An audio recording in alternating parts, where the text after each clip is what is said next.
आप लोग का मैथ्स क्लास 10th का बोर्ड का पेपर हुआ सीबीएसई 2026 का, मैं उसी को सॉल्व कर रही हूँ। इतनी ज़्यादा कॉन्ट्रोवर्सीज है, ऐसा है वैसा है, तो it is not like that, ठीक है, ऐसा कुछ भी नहीं है। हाँ, लेंदी पे जरूर है, बट अगर आप प्रैक्टिस करते लॉट्स ऑफ बुक्स है, जैसे कि आर डी शर्मा हुआ, आर एस अग्रवाल हुआ, और ऐसा नहीं है इतने सारे एक वीडियो मैंने देखा जिसमें मैंने ये बुक सॉल्व किया, मैंने वो बुक सॉल्व किया, फिर भी मैं सोच रही हूँ मैंने ये पेपर क्यों ही किया।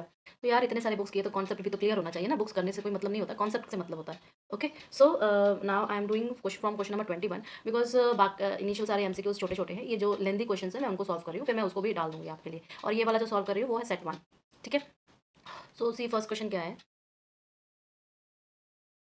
First question, if alpha and beta are zeros of the quadratic polynomial this, then find the value of alpha cube beta and beta cube alpha. It is very कि अगर alpha and beta जो zeros हैं quadratic polynomial के, और quadratic polynomial हमारा px square plus qx plus r है, ठीक है, तो इसका मतलब क्या होगा, आप बोलोगे कि then alpha plus beta is equal to your minus Q by P and alpha beta is equal to R by P, ठीक।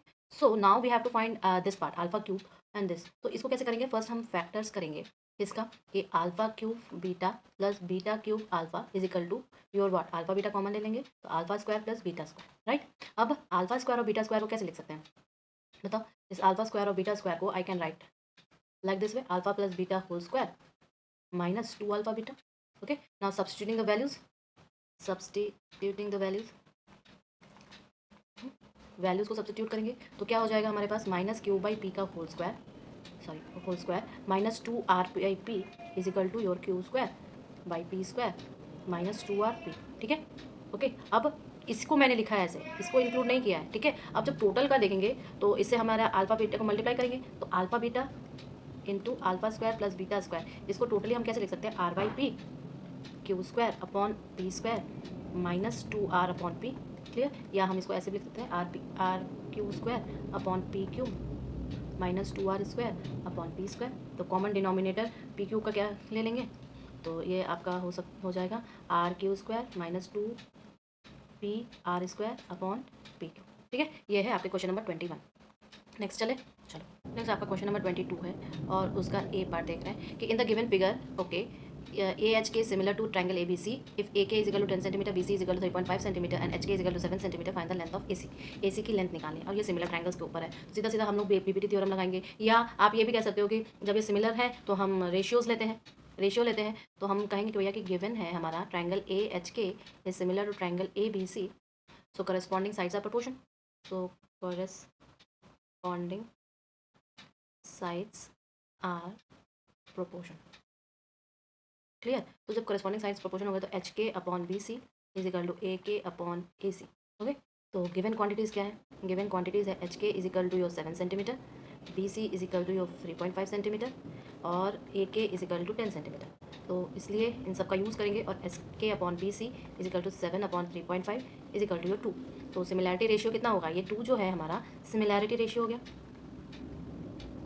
ओके। ये जब हमारा सिमिलैरिटी रेशियो हो गया, therefore your A K upon A C is equal to 2, this implies that 10 upon A C is equal to 2, this implies that A C is equal to 10 upon 2 is equal to 5 centimetre, clear है ना। आगे बढ़े ना, सी इसका B part क्या कह रहा है, in the given figure X Y is parallel to Q R, P Q by इतना रेशियो दिया हुआ है, फाइनल वही सेम थिंग हमें सिमिलैरिटी है और उससे प्रूव करना है। तो ये इसका क्वेश्चन नंबर 22 का बी पार्ट है, जो कि और के साथ आया। क्या कहेंगे भैया कि गिवन जो है हमारा X Y is parallel to your Q R, तो रेशियोज देखेंगे क्योंकि ये दोनों सिमिलर हैं, तो P Q upon X Q is equal to 7/3, this implies and your sorry एक दिया हुआ है कि P R is equal to 6.3 centimetre, ठीक है। तो हम कहेंगे भैया कि since X Y is parallel to Q R and by BPT theorem, BPT theorem basic proportionality theorem या थेल्स थ्योरम से हम कहेंगे, थेल्स थ्योरम, इससे हम कहेंगे कि P X is equal upon X Q इधर से आएगा is equal to P Y upon Y R, ठीक है, ये हो जाएगा। तो इस वजह से हम और पी क्यू अपॉन आपका एक्स क्यू, और एक चीज़ और है कि P Q upon X Q is equal to आपका 7/3 है, ये चीज़ हमारी गिवन है, ठीक है। बट हम ये कह सकते हैं कि P Q is equal to your P X plus X Q, and सोच लेते हैं कि let your X Q is equal to 3k and your P Q is equal to 7k, right. तो हम ये कहेंगे कि P X is equal to P Q minus X Q is equal to 7k minus 3k is equal to 4k, ठीक है। तो हम कहेंगे भैया कि P X is to X Q is equal to 4k/3k is equal to 4:3, right. तो basic proportion to using BPT, तो हम कहेंगे कि PX/X³ is equal to PY/YR is equal to आपका 4:3 रेशियो आएगा कि नहीं, PY/XYR, और ये आ जाएगा आपका 4:3 रेशियो, ठीक है। अब PR का इस्तेमाल करेंगे तो हमारे पास लेंथ निकल जाएंगे। कैसे निकालेंगे देखते हैं। अब देखो ये हमारे पास PY/YR जो था ये हमारा 4/3 या 4:3 का रेशियो था। अब हम यूज़ करेंगे PR को, नाउ यूजिंग PR, ठीक है। तो ये क्या हो जाएगा, PR equal to PY+YR equal to 6.3। अच्छा, अब लेट करते हैं, जैसे वहाँ पर हम लोग K के साथ किए थे ना, वैसा ही कहेंगे 4x है और YR जो है वो हमारा 3x है। तो हम कहेंगे कि भैया 4x + 3x equal to 6.3, this implies the 7x equal to 6.3, या this implies to x is equal to 0.9, right. तो YR क्या हो जाएगा, YR equal to your 3x equal to 3 × 0.9 equal to your YR equal to 2.7 centimetre, right. Okay, now see question number 23. If the points A of 4, 5 or B and 6, C इतना and D इतना taken in the order of a vertices of a parallelogram ABCD, then find the values of MN. अब ये सभी points जो है एक parallelogram के हैं। मान लो पैरेललोग्राम का आपका कोई पैरेललोग्राम है like this way ABCD, C and D, clear है। तो इसके वर्टिसेस क्या हो जाएंगे, सारे दिए हुए वर्टिसेस। A का है 4, 5, B का है M6, C का है 4, 3 और D का है 1, N, राइट। अब जो ये सारे पैराग्राफ तो हम जानते हैं, यही दोनों वैल्यूज मांग रहा था ना, क्या कि आपका ए दोनों का मिड पॉइंट इक्वल है, तो हम इसका मिड पॉइंट निकाले, फिर BD का मिड पॉइंट निकाले, दोनों के मिड पॉइंट इक्वल कर दिए, तो मेरा N की वैल्यू 2 आ गई और M की वैल्यू 7 आ गई। आगे बढ़े। नाउ सी ये क्या दिया है क्वेश्चन नंबर 24 के ए में, tan theta equal to find the value of this. वो x मान के जो हम लोग करते हैं वैसे ही करेंगे, तो सिंपल सा है। तो हम लोग एक आइडेंटिटी यूज़ करेंगे, x + 1/x का whole square is equal to x² + 1/x² + 2, right. ये एक आइडेंटिटी, यूजिंग आइडेंटिटी, क्लियर है। अब let x is equal to your tan theta, then what I will get, tan theta + 1/tan theta whole square is equal to your tan theta tan square theta + 1/tan square theta + 2, right. तो substituting the given values, substituting given values, तो ये हो जाएगा 2 square is equal to tan square theta + 1/tan square theta + 2। तो यहाँ पर 4 आ जाएगा, 2 उधर माइनस चला जाएगा, ये 4 - 2 हो जाएगा, तो 2 बचेगा। तो हमारे पास tan square theta + 1/tan square थीटा इजिकल टू 2, ठीक है। ये हमसे पूछा था। इसके बाद देखिए कि प्रूफ क्या पूछा है, proof that 1 - sin theta upon 1 + sin theta equal to sec theta - tan theta. तो हम लोग लेफ्ट हैंड साइड से स्टार्ट करेंगे, ठीक है। तो ये याद करिए, हम लोग रैशनलाइजेशन जैसे करते थे वैसे करना है इसको। So let's start. ये क्वेश्चन नंबर 24 का बी पार्ट है, ठीक है। जब यहाँ पर हमारे पास LHS में क्या है कि equal to 1 - sin theta upon 1 + sin theta, ठीक है। तो इसको हम लोग अंडर रूट में है, ये हमारे पास दिया हुआ है LHS में, तो हम कहेंगे कि multiplying numerator and denominator numerator and denominator by आपका जो लोअर नीचे वाला रहता है उसके नेगेटिव साइन के साथ करते हैं। तो 1 - sin थीटा 1 - sin थीटा, ठीक है। तो ये क्या हो जाएगा, ऊपर नीचे दोनों मल्टीप्लाई करेंगे, तो that is 1 - sin theta whole square upon 1 - sin square theta हो जाएगा, a² - b² का अंडर रूट, राइट। अब जब हम इसको सॉल्व करेंगे, हम जानते हैं कि we know that 1 - sin square theta जो होता है वो आपका cos स्क्वायर थीटा होता है, right. So it is very easy, I can use it here कि 1 - sin theta whole square upon cos square theta, और ये सारी चीज़ें अंडर रूट से बाहर निकालेंगे तो क्या आ जाएगा, 1 - sin theta upon cos theta, 1 - sin theta upon cos theta. तो ये क्या आ जाएगा आपका, अपॉन में कर दो 1/cos theta minus sin theta upon cos theta. तो ये आपका क्या आ जाएगा, ये आपका जाएगा sec theta minus tan theta. ये तो इतना ईजी है, कहाँ कठिन है यार, जबरदस्ती सब और क्रिएट करके रखा, ये प्रूव्ड हो गया, क्लियर। नेक्स्ट, इसमें क्या दिया था, कैसे प्रूफ करेंगे, हम कहेंगे भैया कि रेडियस जो है परपेंडिकुलर होता है टेंजेंट पर at the point of contact. तो OQ जो है परपेंडिकुलर है PQ पर और OR जो है परपेंडिकुलर है PR पर, ठीक है। तो जब परपेंडिकुलर होगा यानी कि OQP 90 डिग्री का, ORP 90 डिग्री का। अब फिर हम इस ट्रायंगल में देखेंगे, इस ट्रायंगल में हमने देखा कि ये वाली एंगल और ये वाली एंगल 90 + 90 180 डिग्री के हैं, और ऑपोजिट एंगल्स एक क्वाड्रिलेटरल के सप्लीमेंट्री होते हैं, that's why it is a side. Now C next question. Next question क्या है, प्रूफ करना है √5 is irrational. It is very first हम लोग कॉन्ट्राडिक्शन मेथड से करेंगे कि भैया पहले हम लोग इसको एज्यूम करेंगे it is a rational number and then I will automatically prove it. Okay, see question number 26। Question number 26, what will I say, assuming that √5 is rational. Okay, √5 is your rational number, therefore I can say that √5 is equal to a upon b, where a and b are the in the fraction and the lowest form, fraction and lowest form. Okay, so I will do the squaring on both sides. Squaring on both sides. What I will get? When I square on both sides, I will get 5 और यहाँ पर a square upon b square आ जाएगा. So this implies that a square is equal to 5b square. तो यहाँ पर एक statement लिखेंगे कि this means a square is divisible by 5. So a is divisible by 5. ठीक है, तो लेट करेंगे कि a इज इक्वल टू 5 के. a को हम लोगों ने लेट किया कि a इज इक्वल टू 5 के. अब इसको सब्सटीट्यूट करेंगे b के ऊपर. So I am changing the colour. अब इसको सब्सटीट्यूट करेंगे तो 5k का whole square is equal to your 5b square. This means that 25k square is equal to 5b square. This means that 5k square is equal to your b square. इसका मतलब b square भी 5 से divisible है. b square divisible by 5. That means b is divisible by 5. So when both a and b are divisible by 5, then the fraction is in the lowest form. Therefore, root 5 is your irrational number. Is it okay?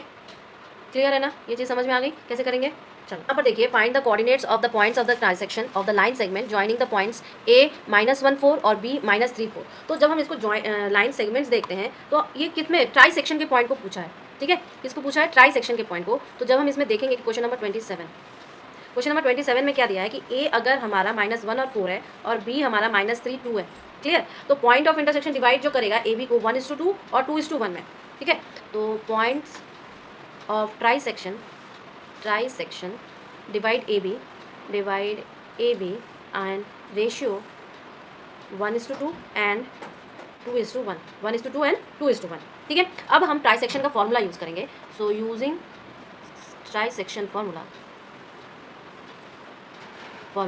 ठीक है, क्या है? 1x2 + 2x1 divided by 3 और दूसरा वाला point क्या हो जाएगा? 1y2 + 2y1 divided by 3.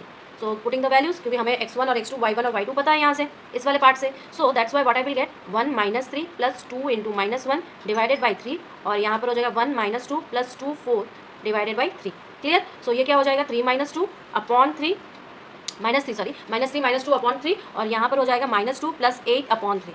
Clear? सो इसको हम क्या करेंगे? ब्रैकेट में डालेंगे तो इससे हमारा क्या आ जाएगा? -5/3 और 2. एक तो पॉइंट ये हो गया हमारे पास. दूसरा सेकंड पॉइंट कैसे करेंगे? सेकंड पॉइंट दूसरे वाले रेशियो से करेंगे. तो आई am changing the colour over here. Second point के लिए हमारे पास रेशियो क्या है? 2:1. राइट, तो वही ट्राइसेक्शन वाला फॉर्मूला यूज़ करेंगे. So it will get 2 - 3 + 1 - 1 divided by 3 and 2 - 2 + 1 4 divided by 3. Clear? Okay, so it is -6 + 1 divided by 3 और -4 + 4 डिवाइडेड बाई 3. तो ये हो जाएगा आपका -7/3 और 0. क्लियर है ना? Is this okay? तो हमारे पास 2 पॉइंट्स मिले, एक ये पॉइंट मिला और दूसरा वाला ये पॉइंट मिला. ओके, चलो आगे बढ़ते. नाउ सी क्वेश्चन नंबर 29. क्या है? Prove that the length of the tangents drawn from the external point to a circle are equal. Joint from the, ये तो मैंने क्लास में थ्योरम के रूप में ही प्रूव करवाया है, तो आपको डिट्टो का डिट्टो वैसे उतार देना था. ठीक है, चलो देखें एक बार. अगर क्वेश्चन नंबर 29 का ए पार्ट क्या बोला है कि मान लेते कि पी कोई एक्सटर्नल पॉइंट है. मान लो ये एक सर्कल है और उस सर्कल का पी कोई एक्सटर्नल पॉइंट है बेटा. ठीक है, तो अगर मैं इसके ऊपर 2 टेंजेंट्स ड्रॉ करूँ, ये सेंटर है सर्कल का ओ. एक मान लो कि ए है और एक मान लो कि बी है. क्लियर? और ये पी है. Okay, so I will say let P be the external point. Clear? तो P A and P B are the tangent touching at A and B. ये मैं लिखूंगी नहीं, बोल दे रही हूँ. ओ उसका सेंटर है. तो हम क्या करेंगे? ज्वाइन करेंगे ओ ए ओ बी और ओ पी को. ओ ए ओ बी और ओ पी को तीनों को ज्वाइन कर दो. यही इसका तरीका होता है. अब देखो, हम जानते हैं कि we know that O A perpendicular to P A, radius tangent के ऊपर परपेंडिकुलर होता है. O B is perpendicular to P B, ये भी हम जानते हैं. ठीक है, so O A is equal to O B, क्योंकि ये दोनों रेडियाई है, रेडियाई ऑफ सेम सर्कल. ठीक है, तो हम, और ओ पी कॉमन है, ओ पी इज़ कॉमन. तो ये तीनों चीज़ जब हो जाएंगी तो इसका मतलब ये दोनों सिमिलर है. सो हम कहेंगे कि in triangle O A P and triangle O B P क्या होगा? O A equal to O B हो जाएगा, ओ पी के बराबर कॉमन हो जाएगा और angle O A P is equal to angle O B P is equal to 90 degree हो जाएगा. है कि नहीं? बताओ, है ना? ठीक है, तो जब ये 90 डिग्री का हो गया, इसका मतलब क्या हुआ कि ये दोनों सिमिलर है. So I will say that triangle therefore your triangle O A P is similar to O B P. ठीक है, आर एच एस से ओके, सो हम कहेंगे कि भैया पी ए जो है पी बी के इक्वल है, तो tangents from the external point are equal, prove हो गया। Tangents tangents from external point are equal, clear है ना, हो जाएगा। चलो आगे बढ़ते हैं। क्वेश्चन नंबर 29 का बी पार्ट देखिए क्या है, B part of question number 29। ठीक है, क्या कह रहा है, two tangents T P T Q are drawn to a circle with a centre O from the external point T P and T Q. अब ये सर्कल है, सर्कल का सेंटर मान लो ओ है, एक्सटर्नल पॉइंट है टी, तो T P and T Q P Q, this are the P Q. Okay, prove that P T Q is equal to twice of O P Q. इसको join करो, इन दोनों को कर दो, क्लियर है। अब देखो टेंजेंट्स है, गिवन पॉइंट मैं नहीं लिख रही हूँ, हम जानते हैं कि we know that O P is perpendicular to T P, ठीक है, और O Q is perpendicular to T Q. Therefore I will say that angle O P T is equal to 90 degree और triangle O Q T is equal to 90 degree. ठीक है, तो इन quadrilateral आपका ओ P T Q में क्या हो जाएगा, angle P T Q plus angle P O Q is equal to 180 degree. ठीक है, तो angle P T Q is equal to 180 degree minus आपका एंगल पी ओ क्यू, ये सारे प्रूफ्स होते हैं, 9th में भी करवाया जाता है ये सारी चीज़ें, in triangle O P Q. और ये जो आपके ओलंपियाड के एग्जाम होते हैं ना, उसमें 8th क्लास के बच्चों को मैंने ये करवाया है। सो थोड़ा सा हार्ड बनो ना एंगल, तो इस ट्रायंगल ओ पी क्यू में ओ पी और क्यू, एक ट्रायंगल है ओ पी क्यू, इसमें देखिए आप O P Q is equal to 1/2 180 minus angle P O Q. ठीक है, ये हो जाएगा। सो दैट मीन्स कि हमारे पास O P Q is equal to angle actually half of angle P T Q, और यही देयरफॉर हम ये कहेंगे कि भैया angle P T Q is equal to twice of angle O P Q. यही तो हमसे पूछा था, यही हमसे पूछा है, क्लियर है ना। अब नेक्स्ट चलते हैं। अब देखिए क्वेश्चन नंबर 30 क्या बोल रहा है कि find the area of the sector of the circle of radius 42 centimetre and the centre circle is 30 degree, also find the area of the corresponding major sector. ठीक है, करस्पॉन्डिंग मेजर सेक्टर, तो area of sector जो होता है वो क्या होगा, area is equal to your theta upon 360 into pi R square. ठीक है, तो इसमें वैल्यू पुट करेंगे 30 अपॉन 360 इंटू 22/7 इंटू 42 का स्क्वायर, राइट। तो सॉल्व करो ना, 1/12 into 22/7 into 1764 is equal to 1/12 into 22 into 252, तो ये हो जाएगा आपका लगभग 5544 डिवाइडेड बाई 12, यानी कि 462 डिवाइडेड हो जाएंगे सेंटीमीटर स्क्वायर। तो ये किसका एरिया हुआ, ये आपके माइनर सेक्टर का एरिया हुआ, माइनर सेक्टर एरिया।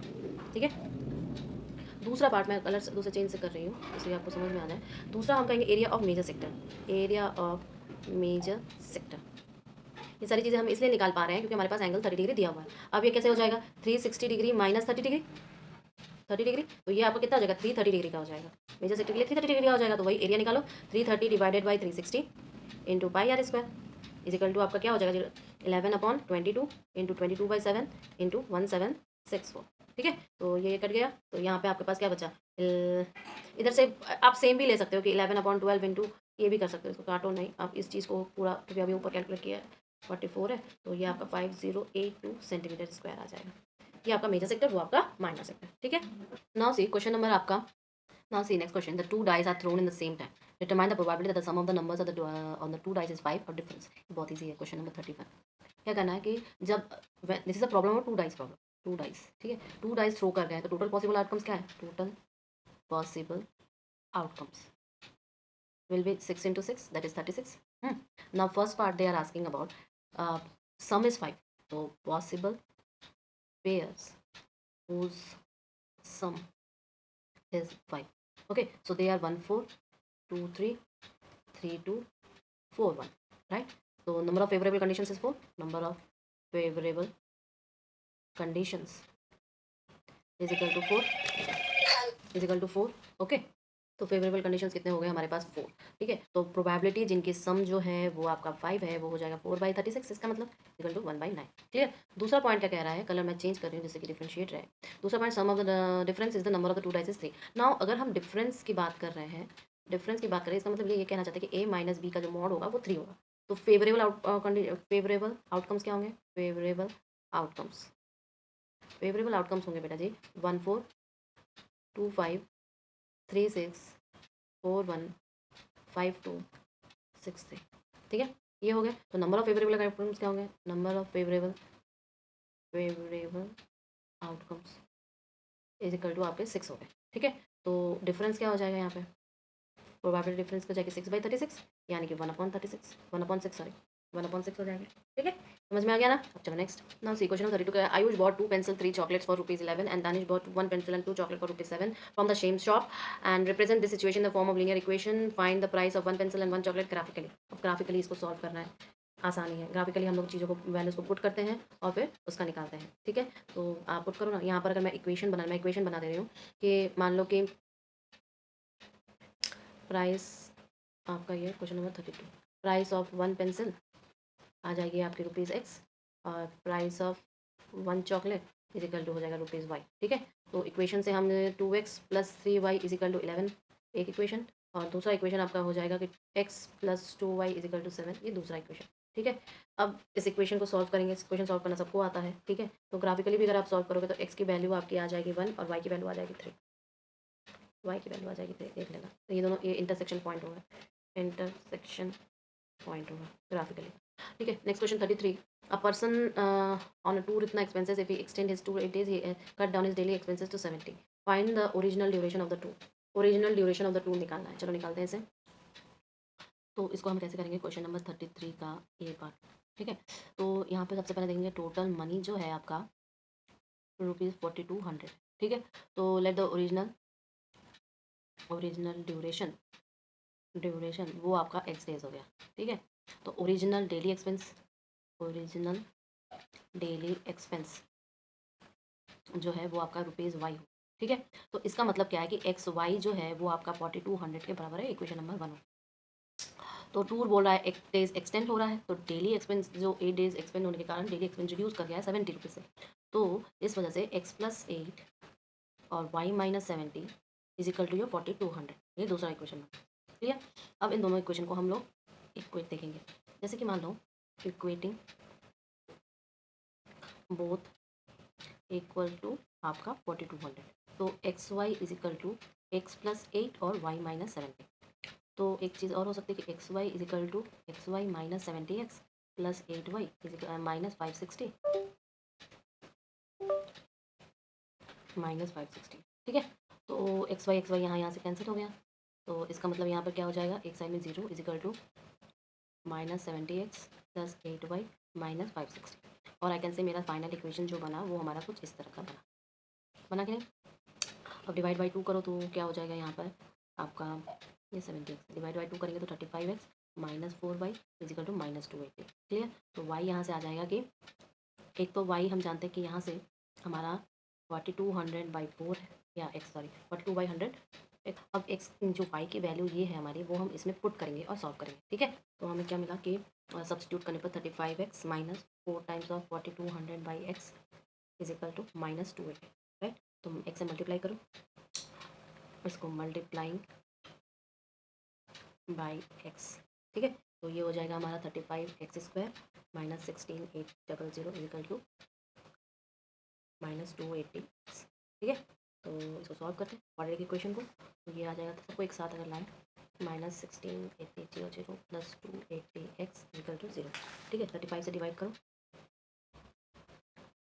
35 से डिवाइड करो तो ये हो जाएगा x² + 8x - 480 is equal to 0। तो फैक्टर्स इसके हो जाएंगे आपके x + 24 और x - 20 इज इक्वल टू 0। तो हम लोग नेगेटिव को तो देंगे नहीं, तो इस वजह से x इज इक्वल टू 20। ये है आपका ओरिजिनल ड्यूरेशन। क्लियर है ना, यही पूछा है आपसे। नेक्स्ट क्वेश्चन देखते हैं। नाउ से यहाँ पे क्वेश्चन नंबर 34 क्या दिया है, prove that if a line is drawn parallel to one side of a triangle to intersect the other two sides of distinct points then the other two sides are divided in the same ratio. ये क्या है, ये proof है आपका। Question number 34 का ये part जो है बीपीटी थ्योरम को प्रूव करना है, बीपीटी थ्योरम को प्रूव करना। अब ये तो बुक में एग्जैक्ट आप उतार दोगे। नेक्स्ट क्या है, नेक्स्ट है as shown in the given figure, girl is height 90 is walking away from the base of a lamp post at speed of 1.2 metre per second. The lamp is इतना ground, find the length of the shadow after 4 second. Question number 34 का B वाला part देखो। Height of the girl क्या है, 90 centimetre, यानी कि 0.9 centimetre. 90 को हम 0.9 मीटर कर सकते हैं, सॉरी। लैम्प पोस्ट 3.6 मीटर है, स्पीड है 1.2 मीटर, तो टाइम है आपका 4 सेकंड का। ठीक है, तो डिस्टेंस वॉकड इन 4 सेकंड, आप बोलोगे डिस्टेंस वॉकड इन 4 सेकेंड क्या हो जाएगा आपका 1.2 इंटू 4 इज इक्वल टू आपका 4.8 मीटर। ठीक है, तो let the shadow length is equal to x metre, centimetre नहीं मीटर। ठीक है। तो total distance from the lamp, total distance from lamp to tip of shadow, ठीक है। टिप ऑफ शैडो क्या हो जाएगा 4.8 प्लस एक्स, ठीक है। तो सिमिलर ट्रायंगल्स यूज़ करो, यूजिंग सिमिलर ट्रायंगल्स क्या हो जाएगा height of lamp upon total length, total length is equal to आपका height of girl, height of girl upon आपका शैडो लेंथ, शैडो लेंथ, ठीक है। तो ये क्या हो जाएगा 3.6 into x is equal to 0.9, 4.8 plus x, ठीक है। तो इससे आपकी एक्स की वैल्यू आ जाएगी 1.6 मीटर, ठीक है। तो लेंथ ऑफ शैडो क्या हो जाएगा आपका एक्स, यही तो पूछ रहा था। क्लियर है ना। अब देखो next question, in an SBI frequency table दी हुई है, एज है, नंबर ऑफ पॉलिसी होल्डर्स है। अब देखो यहाँ पर जो आपके टोटल एन की वैल्यू है वो कितनी है 100 है, ठीक है। तो हेयर आपका एन जो है वो है 100, क्लियर। तो मॉडल क्लास जो हाईएस्ट फ्रीक्वेंसी होगी, देखो तो मैं इसको पूरा कर देती हूँ, ठीक है, पर तरीका पता चल जाएगा ना कि कैसे लिखते हैं। Model class is the class with highest frequency, with highest frequency, ठीक है। क्या हो जाएगी हाईएस्ट फ्रीक्वेंसी आपकी, क्या है हाईएस्ट फ्रीक्वेंसी हो जाएगी 33, और मॉडल क्लास क्या हो जाएगा, मॉडल क्लास क्या हो जाएगा वो आपका हो जाएगा 35 से लेकर 40 तक, ठीक है। तो फॉर्मूला क्या है, फॉर्मूला आपका है मोड का is equal to L plus F1 minus F not divided by 2F1 minus F not minus F2 into H, ठीक है। अब देखो यहाँ पर आपका एल है 35, F1 है आपका 33, एफ नॉट है 21 जो कि प्रीसीडिंग क्लास की है, इसको किसे किसकी कहते हैं प्रीसीडिंग क्लास की, क्लास के, ठीक है। एच आपका 5 है, ठीक है 5 का है। सारी वैल्यूज़ को सब्सटीट्यूट करो, तो सब्सटीट्यूट करने पर 35 plus 33 minus 21 divided by 2 into 33 minus 21 minus 11 into 5, ठीक है। इसको सॉल्व करने पर आपके पास 36.76 ईयर्स आ रहा है, क्लियर। अब दूसरा पार्ट देखो, मीडियन एज क्या है, मीडियन एज जो है वो आपकी n/2 होती है, 100 दिया हुआ था 100/2 यानी कि आपके पास 50 हो गई। तो क्यूमुलेटिव फ्रीक्वेंसी ग्राफ क्या होगी, now sorry cumulative frequency graph, sorry table, table क्या हो जाएगा, यहाँ पर तो तुम क्लास लिखोगे, यहाँ पे फ्रीक्वेंसी लिखोगे और यहाँ पे क्यूमुलेटिव फ्रीक्वेंसी लिखोगे। तो ये पहले बना लेते हैं, 15 से 20, 20 से 25, 25 से 50, 50 50 से, एक सेकेंड क्या लिख रही हूँ, 25 से 30 लिख रही हूँ, सॉरी 30, 30 से 35 और 35 से 40, I am really very sorry for that. Frequency इसकी हो जाएगी 2, इसकी हो जाएगी 4, इसकी हो जाएगी 18, इसकी हो जाएगी 21 और इसकी हो जाएगी 33। इसकी क्यूमुलेटिव फ्रीक्वेंसी 2, इसकी हो जाएगी 6, इसकी हो जाएगी 24, इसकी हो जाएगी 45 और इसकी हो जाएगी 78, ठीक है। तो 50 जो लाई करेगा वो आपके 45 एंड 78, आप बोलोगे 50 लाइज बिटवीन 45 एंड 78, ठीक है। तो मीडियन क्लास हो जाएगी आपकी 35 टू 40, फॉर्मूला यूज़ करो, अब मीडियन का क्या हो जाएगा L plus n/2 minus CF divided by F into H, ठीक है। L क्या है आपका 35, CF है आपका 45, F है आपका 33, H है आपका 5, ठीक है। सारी वैल्यूज़ को पुट किया मैंने, तो ये हो जाएगा 35 प्लस 50 माइनस 45 अपॉन 33 इंटू 5। तो इसको सॉल्व करने पर लगभग आपका अप्रॉक्सीमेटली 35.76 ईयर्स आ रहा है, ठीक है। तो एक आपका 36.76 ईयर्स आ रहा है, एक आपका 35.7 ईयर्स आ रहा है। क्लियर है ना ये वाला क्वेश्चन। चलो नेक्स्ट चलते हैं। ये बेटा जी एक केस स्टडी का क्वेश्चन है, क्वेश्चन नंबर 36। क्या कह रहा है कि your elder brother want to buy a car and plan to take the loan from a bank of his house. He repays his total loan इतना by paying every month starting first instalment इतना and his increases instalment इतना every month based on the information find the amount paid by him 30। चलिए AP का question है, ठीक है। तो अगर मैं देखूँ कि गिवन क्वांटिटीज़ क्या है, तो total loan, question number 36, total loan क्या है आपका ₹118,000, ठीक है। फर्स्ट इंस्टॉलमेंट जो होगा वो आपका ए होगा और ये होगा 1000, clear. Increase every month, increase every month जो हो जाएगा वो हो जाएगा डी और ये 100 के बराबर हो जाएगा, क्लियर। तो ये एक एपी बना रहा है यानी कि अर्थमेटिक प्रोग्रेशन बना रहा है, जहाँ पर ए एन जो है ए प्लस एन माइनस 1 डी के बराबर है। पहला वाला अमाउंट पूछ रहा है, amount paid in 30th instalment, तो क्या हो जाएगा A30 is equal to 1000 plus 30 minus 1 into 100, ठीक है। तो ये आपका आ जाएगा 3900 रुपीज़, क्लियर है ना। दूसरा पार्ट क्या पूछा है बेटा कि the total number of installments 40, what is the amount paid in the last installment. Total number में जो 40 था 40 लास्ट होगा, तो A40 निकालने को पूछा है, तो ये हो जाएगा 1000 बस फॉर्मूला में पुट करो 40 माइनस 1 इंटू 100, ठीक है। तो इसकी वैल्यू लगभग 4900 आ जाएगी, ठीक है। इसके बाद देखो क्या पूछा है तीसरे का A, what is the amount he is still want, ठीक है। तो एस एन जो निकालते थे वो निकालना है, दूसरे पेज में निकालते हैं इसको। यहाँ पे क्या बोल रहा है कि आपके 36 के तीसरे का ए, ठीक है। तो amount still left after 30th installment, after 30th installment, ठीक है। कैसे हो जाएगा? तो आप बोलोगे कि हम लोग 30th इंस्टॉलमेंट में कितना पेड किए हैं, ये तो हमें निकालना है। तो पहले हम निकालेंगे कि paid in 30th installment, paid in 30th installment, ठीक है। तो ये हो जाएगा S N is equal to N by two A plus N minus one D, ठीक है। ये हो जाएगा आपका 30/2, 2 इंटू 1000 प्लस 29 इंटू 100, ठीक है, 100। तो इसको सॉल्व करेंगे अगर ये 15 आ जाएगा, ये 2000 प्लस 2900, तो ये लगभग 15 इंटू 4900 यानी कि 73500। तो अमाउंट रिमेनिंग क्या हो गया आपका? अमाउंट रिमेनिंग हो गया बेटा जी 118,000 माइनस 73500, तो ये हो जाएगा आपका 44,500, ठीक है। ये आपका हो गया। अब इसका बी पार्ट देखिए क्या पूछ रहा है, find the ratio of the 10th installment to the last installment. 10th installment और लास्ट इंस्टॉलमेंट का रेशियो पूछा है, ये भी निकाल सकते हैं इजीली। बी पार्ट, थर्ड का बी पार्ट क्या हो जाएगा, रेशियो निकालना है। तो 10th इंस्टॉलमेंट क्या होगा, 10th इंस्टॉलमेंट ये हो जाएगा आपका 810 इजिकल टू 1000 प्लस 9 इंटू 100, ठीक है। तो ये आपका हो गया 1900। लास्ट इंस्टॉलमेंट यानी कि 40th है, लास्ट इंस्टॉलमेंट यानी कि आपका 40th इंस्टॉलमेंट, ये हो जाएगा 4900 अभी निकाला था। तो रेशियो क्या हो जाएगा, रेशियो हो जाएगा आपका 1900:4900 यानी कि 19:49, ठीक है। क्लियर है ना? चल नेक्स्ट क्वेश्चन देखो। क्वेश्चन नंबर 37 देखो कि ये तो हाइट एंड डिस्टेंस का है जिसमें ट्रिग्नोमेट्री इस्तेमाल करते हैं। तो the top of the building and observe the car at an angle of depression इतना puts the base of the building uniform speed 6 second later, angle of depression की 60 degree और ये ऐसे। चलो सॉल्व करते हैं इसको। क्वेश्चन नंबर 37, लेकिन पूछा क्या है ये भी देखना पड़ेगा। पूछा है what is the height of the building, what is the distance between the position of the cars, what will be the total time taken to reach your distance. Okay चलो करते हैं इसको सॉल्व। वो सारी चीज़ें दी हुई है, तो हाइट ऑफ द बिल्डिंग और स्पीड ऑफ द कार। तो पहले हम एक काम करते हैं, let the height of building जो है वो एच मीटर बोल जाता है, ठीक है। तो angle of depression when the angle of depression जो है वो आपका 60 डिग्री है, तो car is angle is 25 metre from building, ठीक है, फ्रॉम बिल्डिंग। क्लियर? तो angle of depression is equal to angle of elevation, angle of depression is equal to angle of elevation, ठीक है। तो एक काम करते हैं कि tan 60 इज इक्वल टू आपका h/35 है और √3 इज इक्वल टू h/35 है।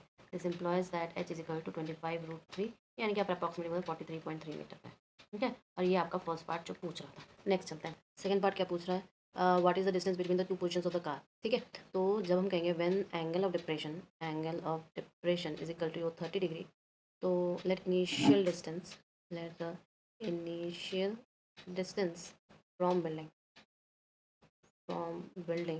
Is equal to x metre. तो आपका tan 30 क्या हो जाएगा, h/x, या आप बोलोगे 1/√3 इज इक्वल टू 25√3/x। इससे आपका x की वैल्यू निकल जाएगी 75 मीटर, ठीक है। 75 मीटर निकल गई।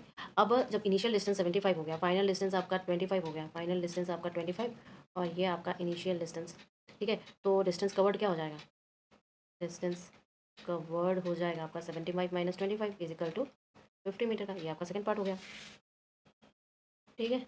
इसके बाद आपसे थर्ड पार्ट क्या पूछा है कि what will be the total time taken by the car to reach the food. अब टोटल टाइम कलर चेंज करूँगी, ठीक है। क्या कह रहा है कि ये तो 75-50 हो गया। अब टाइम जो है आपका वो अगर 6 सेकेंड है, ठीक है, तो स्पीड क्या हो गई, स्पीड हो गई आपकी 50/6 इज इक्वल टू 8.33 मीटर पर सेकेंड, ठीक है। फिर आपका total distance from point two the building, straight point two the building, starting point two the building actually क्या हो जाएगा, फिर 75।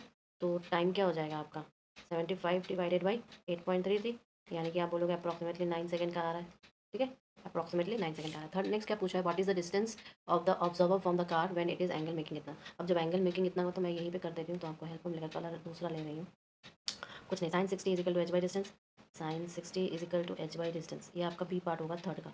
ठीक है, एच बाई डिस्टेंस, तो ये हो जाएगा root 3/2 is equal to 25 root 3 by distance, तो इससे डिस्टेंस आपका निकल जाएगा 50 मीटर। ठीक है, हो गया सर। ओके, तो हमने जो है सारे लेंथ इक्वेशंस आपके सॉल्व कर दिए। कुछ छूट जाए तो कमेंट कर देना। और ऑब्जेक्टिव तो बहुत इजी था, उसको सॉल्व करने का कोई तकलीफ नहीं बनता। आपको सबसे ज़्यादा जो मीम्स बन रहे हो, जो प्रॉब्लम हो रहा क्रिएट कर रहे हो, वो लेंदी का ही है। ठीक है, चलो।